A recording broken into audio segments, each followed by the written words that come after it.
Good morning, and thank you so much for joining us for the final webinar in our AgTech Tuesday webinar series. Today, we've got a fantastic lineup of speakers joining us to share results from a wide variety of eFields trials, looking at everything from forages to small grains, soil health, and even more. So before we get started, let's quickly go over some of the housekeeping items that will help you get the most out of today's webinar.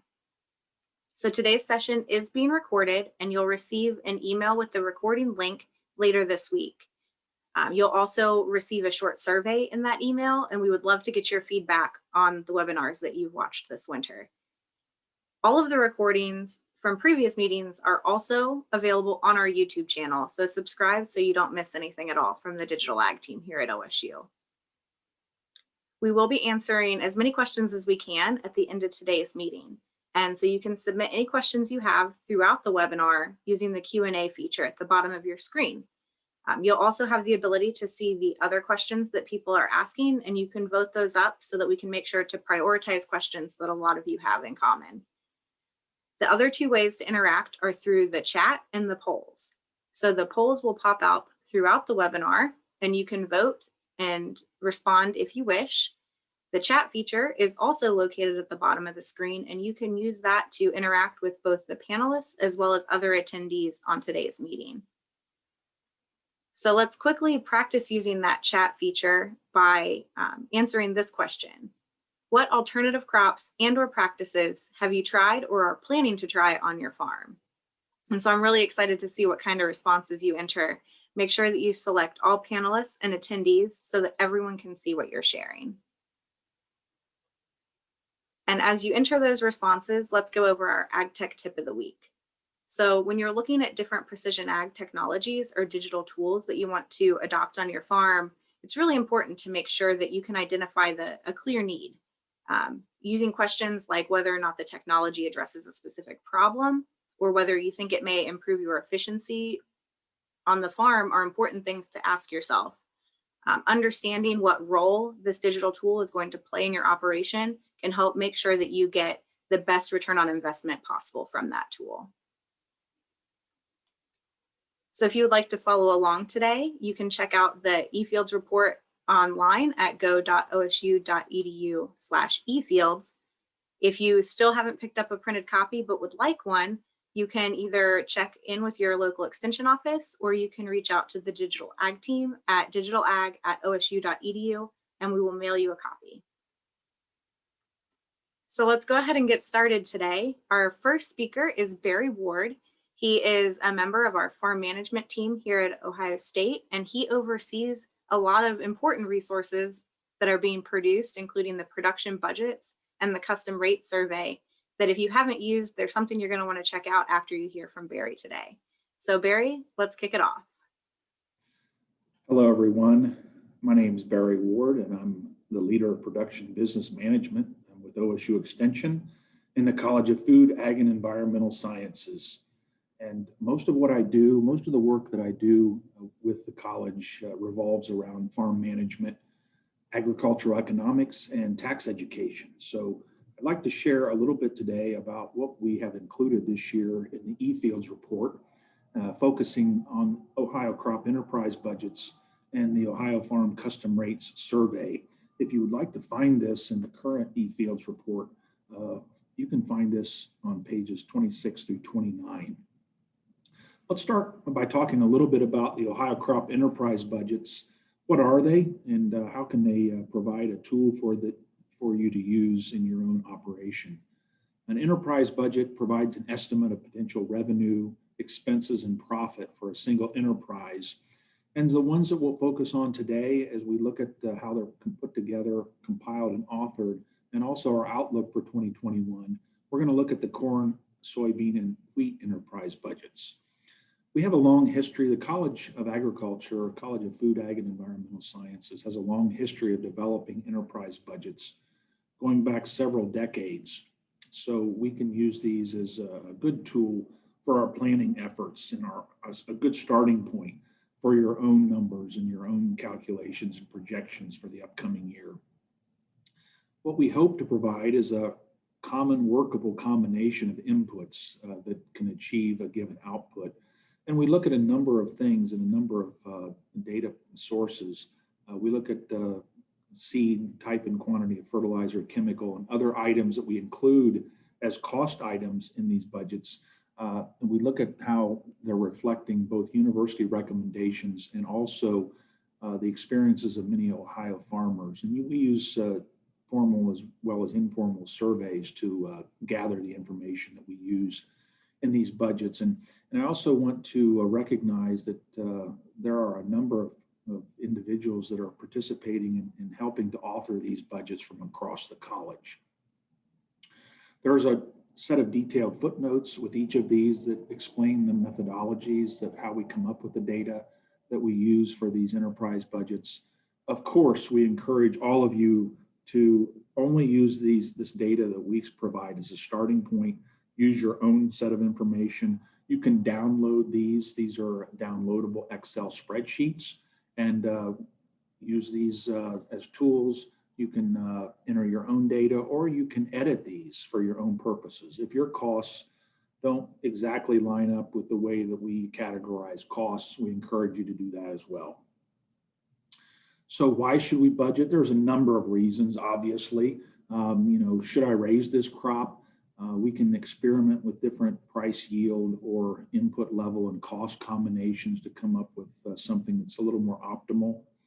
We can look at baseline, worst case, best case scenarios, looking at improvement in crop mix. And we know that there's a certain amount of crop rotation that goes on across Ohio traditionally, and oftentimes there are very real benefits to that. We can look at cost items that we might not always look at, and we can look at return on investment of some of those costs that we might have not considered for a number of years. And then there are some practical reasons. Well, they're all practical, but some very non-economic or practical reasons. We can look at our lending institution and our relationship with our lender as a real reason to put together an enterprise budget. We can examine how we might go about coming up with a cash rental rate, making sound not only rental rate decisions, but also purchasing decisions. And it's also coming up with a cost of production through the enterprise budgeting process. It's an important part of a marketing plan. So if we look forward, if we look at 2021 and what all the different pieces and parts to an enterprise budget, we put that together and we look at our projection for 2021. For corn, we look at corn first. 175 bushel is our trend yield here in Ohio, and about 430 is where we can start to lock in our corn price for this upcoming year. Returns are fairly positive, around $330 per acre, returns above variable costs. We look at this compared to soybeans, 54 bushel trend yield, little north of 1150 per bushel for this harvest delivery. We can lock that in approximately, and we're looking at a little over $400 per acre, returns above variable costs. And this is even including some recent run-ups in fertilizer costs that have been taking a little bit away from our bottom line, but still overall, we look at 2021 as, at least right now, fairly positive in terms of returns. Comparing this to wheat, 72 bushel trend yield, 6.25 for this summer delivery for wheat. We can lock that in approximately right now, around $270 per acre, returns above variable costs. So if we compare all three of these, and that's what we're looking at here in this slide, comparing corn, soybeans, and wheat. And soybeans shows to be, at least right now, in the lead and arguing perhaps for some more acres across Ohio. We did see some of that show up in the USDA Outlook report here in the last week, where at least the expectation right now across the country is very strong plantings for soybean acreage. So comparing the three, right now, corn and soybeans strong compared to where we were last year at this time, and our expectations for the upcoming year, and wheat also showing very, very strongly as well. So overall, across the three crops, positive outlooks for returns, This wheat number does not include any straw or double crop return, which may make this look much stronger in comparison to the other two. So that is our look at budgets. Also wanted to share just a moment about our Ohio Farm Custom Rates survey and summary that goes along with that. We do this survey every other year. We're looking at farm work completed by others, custom work that's being provided. And we surveyed and had surveys returned from 377 individuals last year. These rates that we collect include not only the cost of the implement and tractor if required, so all the fixed costs of machinery, but also the variable costs as well as the labor. We just want to point out that the average custom rates that we report in this publication don't always cover all of the costs of performing the operation. So just if you're providing this as a service, be sure that you're providing enough of the cost to make it worthwhile for yourself. If you'd like some additional help in terms of going through those, and I'm going to show you a couple of slides of some of our survey data. This is soil prep and some of the planting operations, and you can see here in this line, this column, I mean, you've got average data. So this is meant to be a starting point in your negotiations as you talk about custom rates and how to arrive at one of those. But make sure, again, if you want to go through and analyze the complete costs of the operation, there's a lot of publications out there, and also your extension educator in your county, and I'm willing to help as well go through those calculations with you. Some additional information here on this next slide showing many of the different harvest operations, grain harvest, storage, hauling, and also some forage and silage harvest information. So there's a lot more information on the full summary, and that's available, at this farm office site. This includes access to our enterprise budgets as well. You can access and download those, and also our custom rates survey summary. And if interested, there's some additional information. We do a survey each year on Ohio cropland values and cash rents. So that's also available for access and downloading at our farm office website. So I want to encourage you to reach out if you have additional questions. My contact information is there, and I'll be around for some questions. So with that, I will conclude. It's been my pleasure to be with you, and hope to talk to you soon. Take care. Thanks, Barry. This is some great information that you shared this morning. I hope folks on the call look into it and decide to use it as a resource to help improve the profitability on their farm. Next up, we've got Jason Hartshue. He's an extension educator in Crawford County, and he's going to share the results from some trials looking at the performance of winter annual forages. Thank you, Elizabeth, and good morning, everyone. Today, I'm going to be covering with you some of the forage trials that we have as part of the eFields program, looking at some different annual crops that can be incorporated as a forage crop or a cover crop into a corn, soybean, wheat rotation.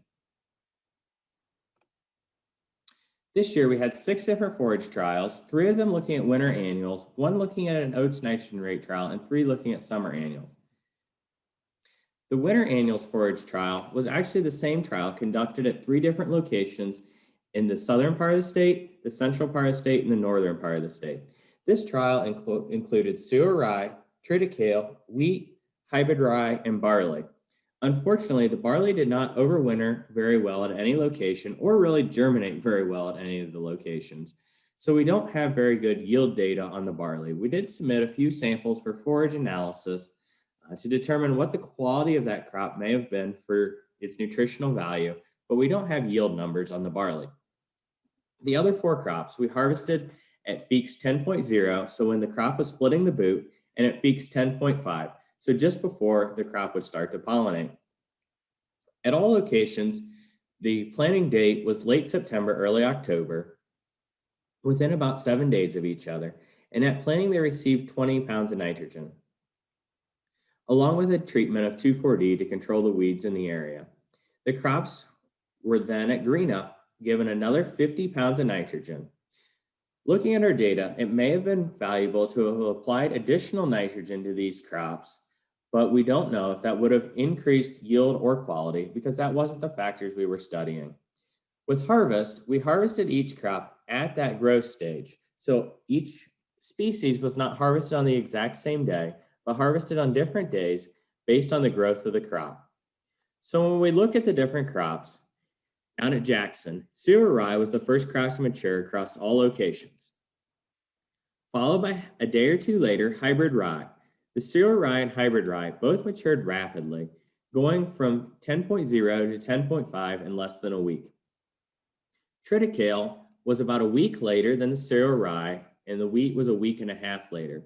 Triticale and wheat both took about a week and a half to go from 10.0 to 10.5. As we look across the Jackson location, you're going to notice some significant declines in quality across the crops, especially in crude protein. So crude protein was significantly better at that early harvest and declined by the second harvest. But you'll notice wheat did not actually significantly change by that second harvest. It went from 9.3 to 8.9.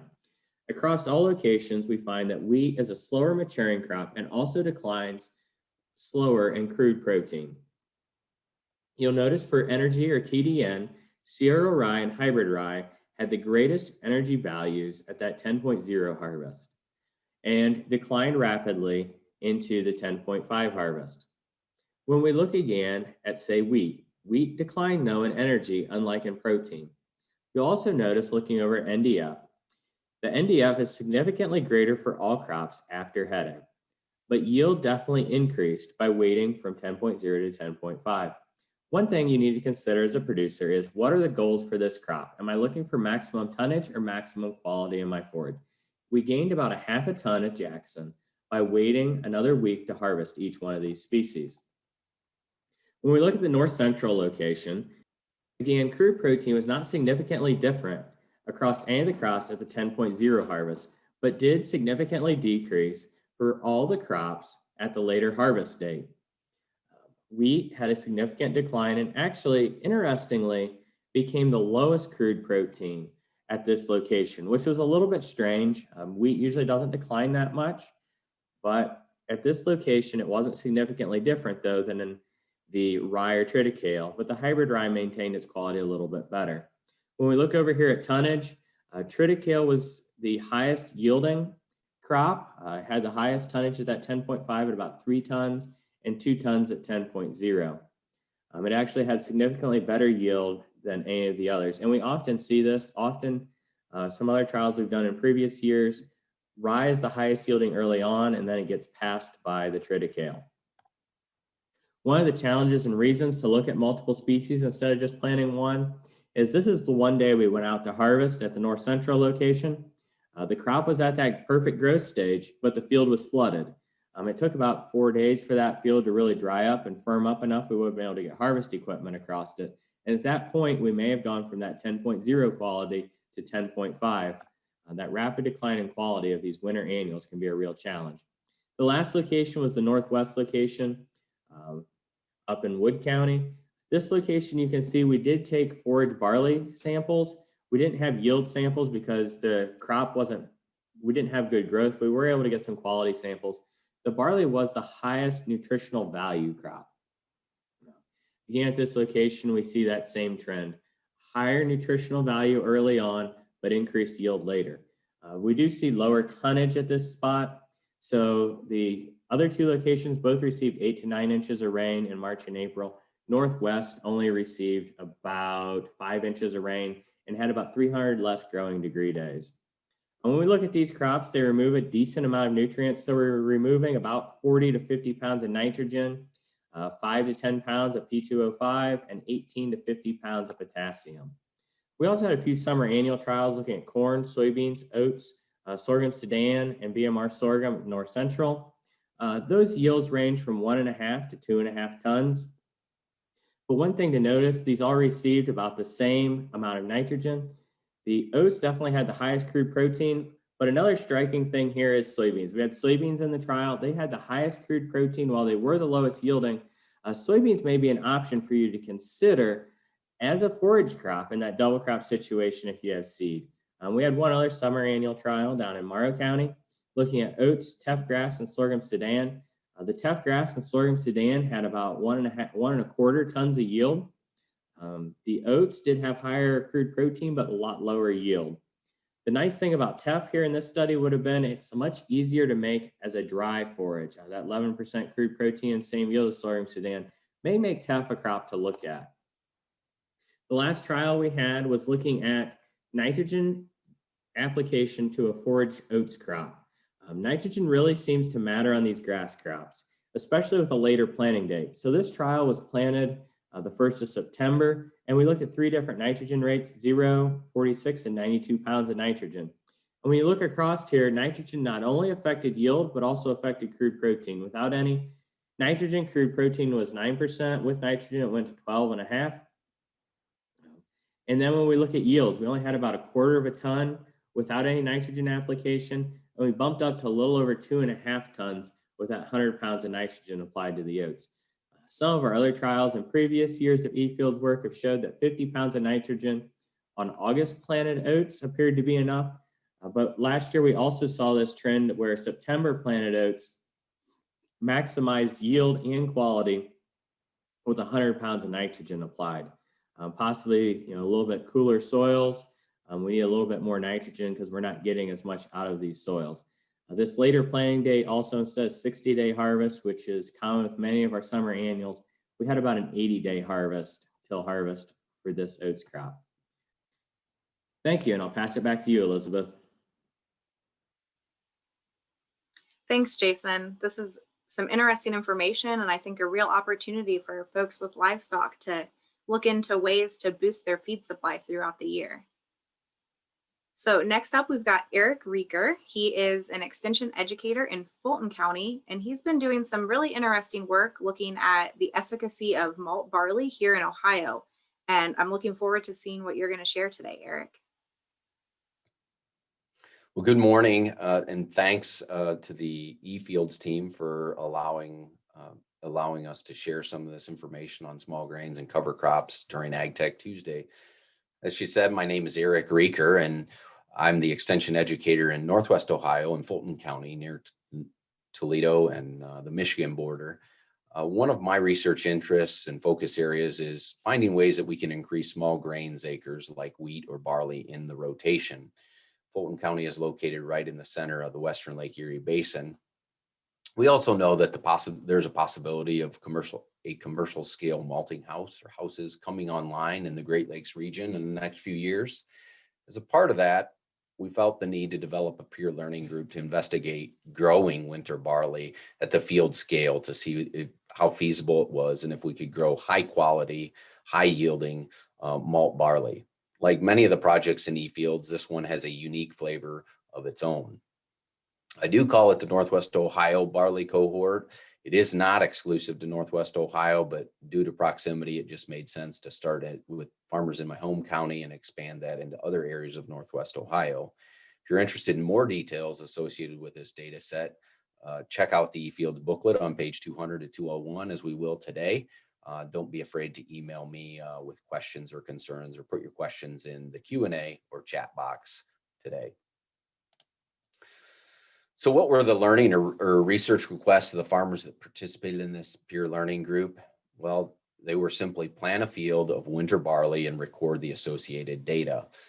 We tried to maintain similar best management practices for planting small grains within 10 days of the Hessian fly free date, addressing soil fertility based on soil tests, and so on.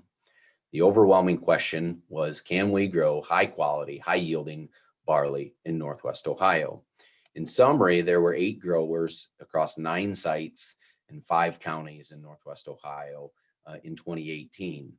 That totaled up to about 200 acres that are in the data set. 2019 was a little rocky with the production, the weather issues that we had, and those numbers are down from what they were originally planned due to the necessity to tear up some barley acres in the spring of 2019.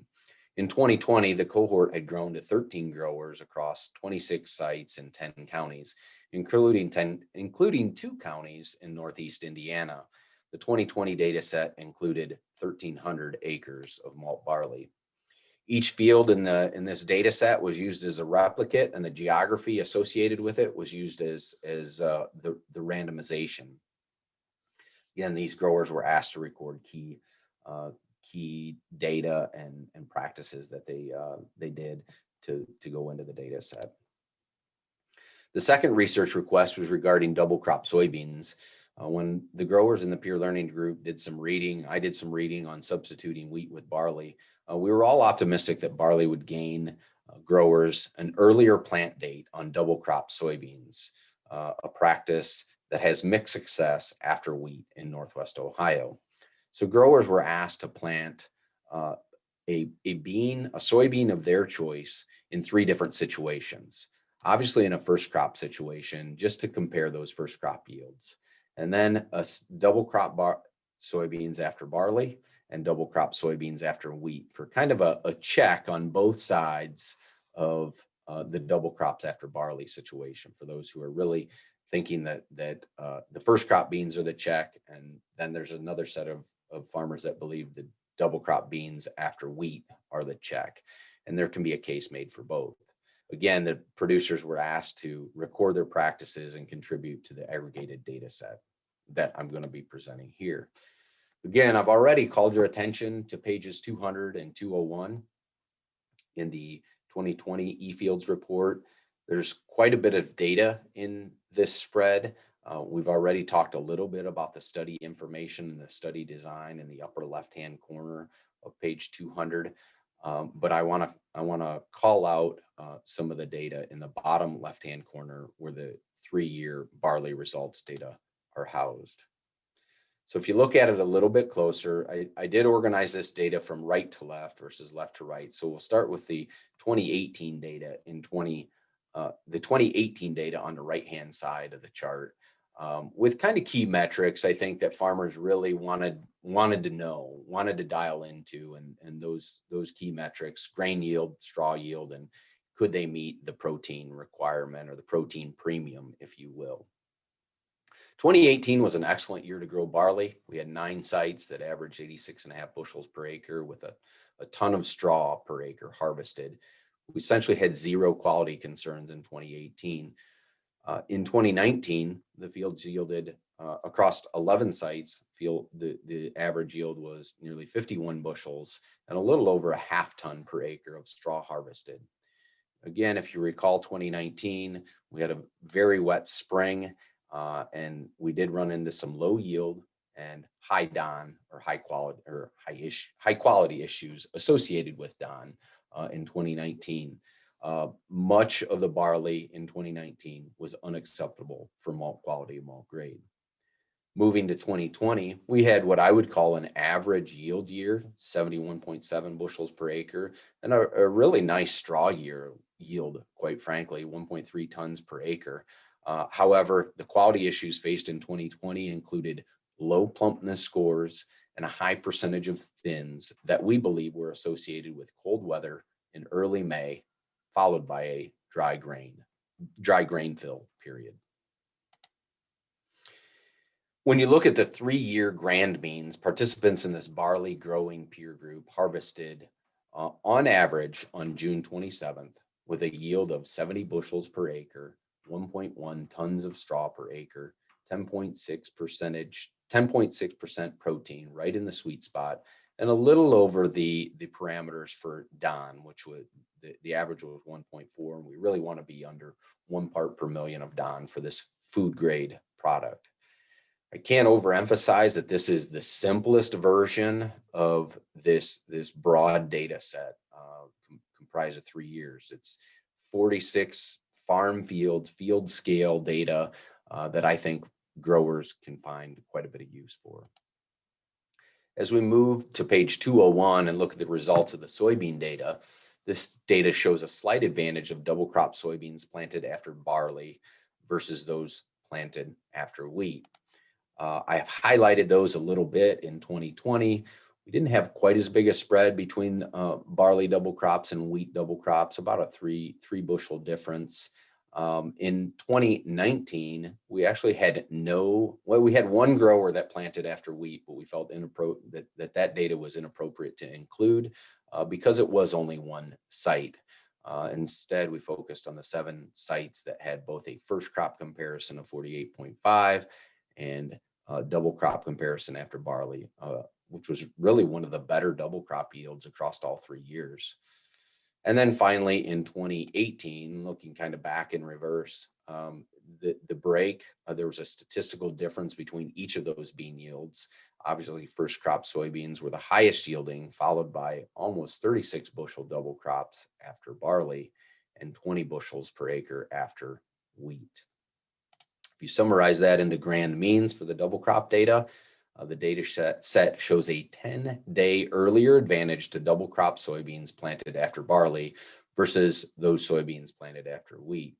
So that plant date then translated into a 7 bushel advantage for double crop soybeans after barley. You can see the comparison. June 30th yielded 30 bushels versus June 9th yielded 23 bushels. And full disclosure, there were only 11 data points for soybeans after wheat. Again, this data is in the eFields booklet, and you can contact me for any of the information or put questions in the Q&A or chat. But I certainly want to thank the farmers who participated in this study over the last 3 years. They put a lot of effort and I think learned a lot as a result. Thank you. Thanks, Eric. It's been really interesting watching this trial progress over the past few years and seeing how you're having a collaborative approach that really helps the farmers in your area better understand whether or not malt barley is going to work for them in their operations. So switching gears to a completely different alternative crop, today we've got Lee Beers and Chris Zoller, and they're going to share some of their research work looking at hemp and growing hemp for industrial fibers here in Ohio. So I'll hand it off to you guys. Hi, I'm Lee Beers with OSU Extension in Trumbull County. I'm Chris Zoller, Extension Educator for Agriculture and Natural Resources in Tuscarawas County. Today, we're going to talk a little bit about our 2020 eFields Industrial Hemp for Fiber in Northeastern Ohio experiment. We want to thank you to DON Services for donation of seeds and resources. Without them, they would not, this research would not have been possible. And also our collaborators, Durbin Farms and W.I. Miller and Sons. We thank you for your time and your willingness to work with us on this on-farm plot. So just a little bit of background while we're talking about industrial hemp for fiber. So this is a beginning industry. You've probably heard about the Farm Bill from 2018 and the hemp is legal for that. But we have a beginning industry. DON Services is developing a decortification facility. Also, another way to look at that is a fiber processing facility. And with their seed donation, we were able to have some trial plots in 2020, Durbin Farms in Tuscarawas County, and W.I. Miller and Sons in Trumbull County. So we had 2 sites in Trumbull and Tuscarawas. We had 2 varieties that we were trying out, CRS1 and Felina. There were 2 different types of plants. We had variable seeding rates from 50 to 120 pounds. In Trumbull County, we had a plot size of 1.8 acres. We planted it on a July 1 plant date. This was a little bit later than we were anticipating, but by the time we got all the licensing in place, it was July 1 in Trumbull County. We had 100 pounds of nitrogen pre-applied, and pre-plant, we had a glyphosate burn down. And those were growing for about 2 months, and a yield of both varieties, CRS1 and Felina, yielded about 2,700 pounds. A couple of the issues that we had in the Trumbull County plot, we had red-headed flea beetle and spotted cucumber beetle, not too much damage there. But overall, it was a pretty good stand and a pretty good learning curve in Trumbull County. Then in Tuscarawas County, our plot was 3 acres, and it was planted even later than the plot that Lee had. July the 20th was our planting date, so considerably later than we would have liked to have done.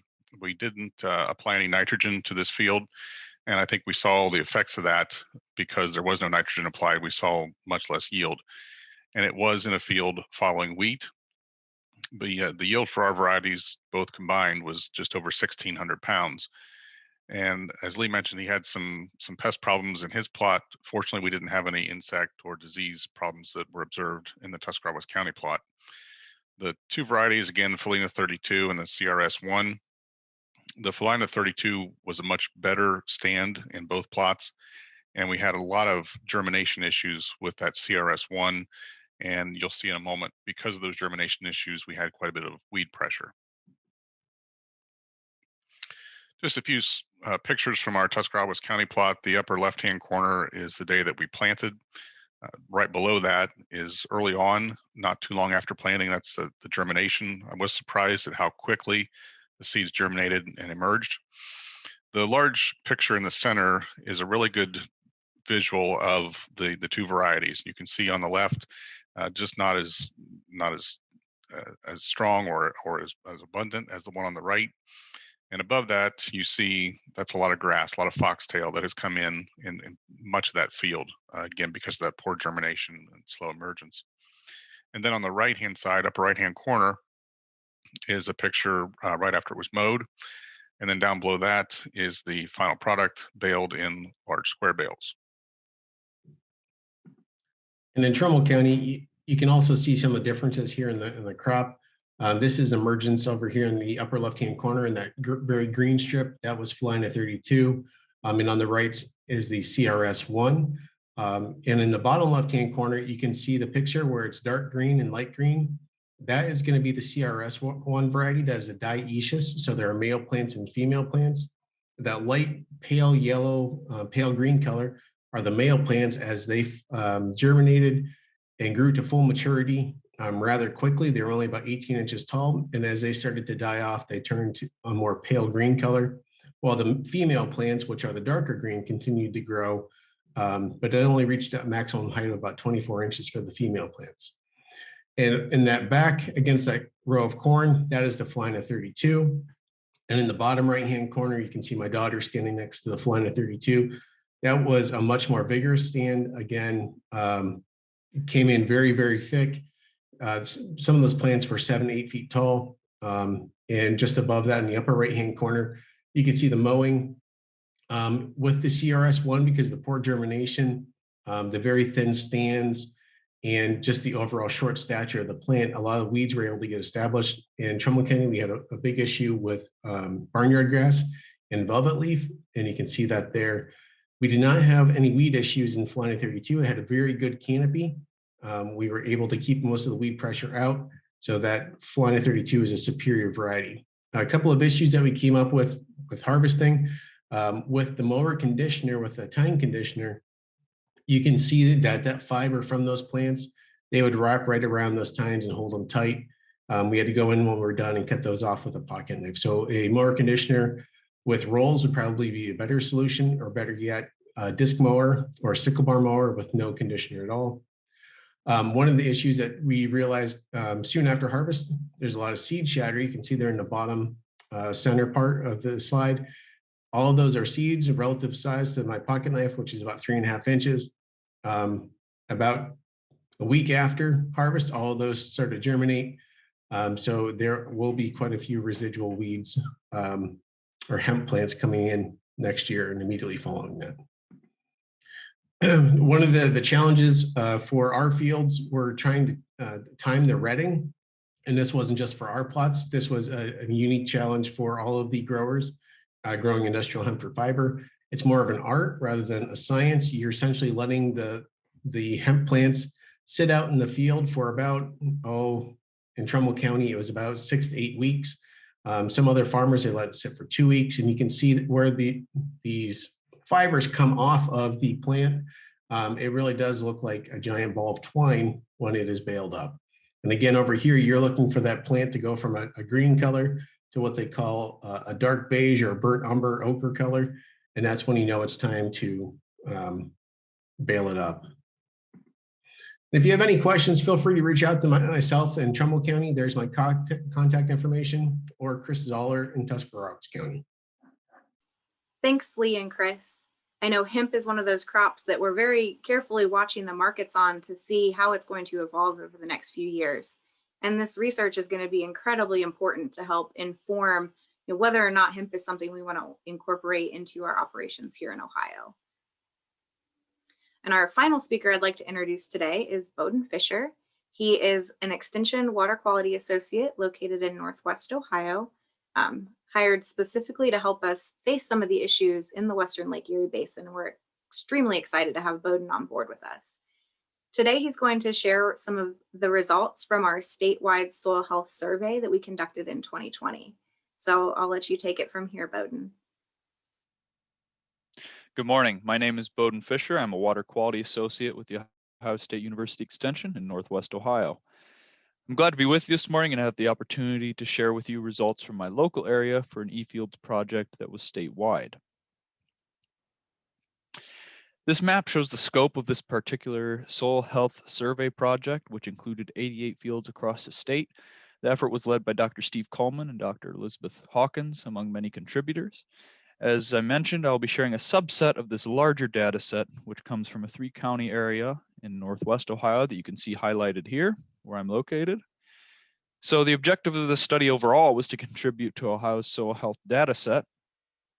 The goals within that were to help us understand the relationship of soil health indicators to soil type, cation exchange capacity, improve general recommendations regarding practices that may impact soil health indicators, help participants set a baseline where their soils are currently so they can monitor changes over time, and help refine soil sampling recommendations based on results from various depths of soil sampling. So the protocol involved was fairly straightforward. We, in each field, followed a zigzag sampling pattern to obtain a representative sample. The main thing unique to this study was that at each sampling location, we took 3 soil cores, one at a 0 to 4 inch depth, one at a 0 to 6 inch depth, and one at a 0 to 8 inch depth. As I mentioned, refining our understanding of how depth affects soil health measurements was a key component of this study. Lastly, the fields I sampled were all sampled between June 26th and July 2nd. Generally, we would go for a little earlier than that, but to avoid fertilization issues, I sampled all soybean fields, so no side dress or anything like that. One of the biggest factors in managing our soil health, as we call it, is our soil's pre-agricultural state. This is associated with our soil types and textures and may set some boundaries or limitations on our overall potential for improvement, or at least the rate of improvement and change. It can help us understand what realistic goals and results we may expect. As Dr. Steve Coleman mentioned throughout the study, the results we're seeing may be best utilized as a baseline for individual growers to measure their progress over time, rather than something to compare across the road necessarily. However, we do want to gain a general understanding of how management and sampling strategy impact soil health parameters across the state. So looking at the highlighted area here, you can see that I'm in the glaciated region of Ohio, and many of our soils are in the higher range for the state of organic matter and also higher clay content, and accordingly, often a higher cation exchange capacity in general. So that's where we're starting from, per se, for the samples that we're about to look at across these 10 fields, okay? So when we talk about soil health, we often mention that there are 3 main components to consider, and all are important for a holistic view: chemical, physical, biological. We often look at chemical when we do our routine soil fertility sampling, so most of us have experience with that. This was included in the study. What was also included in the study was the physical component. The indicator used to describe that was soil aggregate stability, which is a soil's ability to maintain its structure submerged in water. But for my short time here, I'm going to focus on the biological component, since that's a little newer for most of us, as well as the effect of sampling depth on that biological component. So the indicator used for this study to account for biological health was permanganate oxidizable carbon, okay? This is basically the readily available carbon pool that microorganisms have available to utilize. This has been shown to be sensitive to management changes and is also a fairly inexpensive test. So we're looking at the active carbon portion of the active pool of our total organic matter content. So as previously mentioned, soil type has a huge impact on all soil measurements, and comparing indicators among soil types and across soil types in the state takes a lot of analysis. However, we know that cation exchange capacity is a reasonable indicator or predictor of our soil type. So sandier soils generally have a lower cation exchange capacity, while as our clay content increases, our cation exchange capacity also increases. So this study looked at CEC in relation to the other sampling parameters. That way we have a little bit more of an idea of how our soil texture and cation exchange capacity is going to impact these measurements, okay?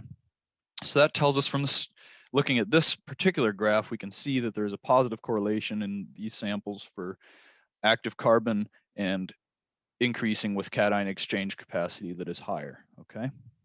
So we see that positive correlation here, and that tells us from the start that soil type and texture may have a significant influence on the results, besides the management practices that we want to learn about. I don't have time to cover each management practice, but we'll go ahead and look at cover crops and its relationship to active carbon in this set of samples, looking at the use of continuous cover crops, meaning cover crops each season.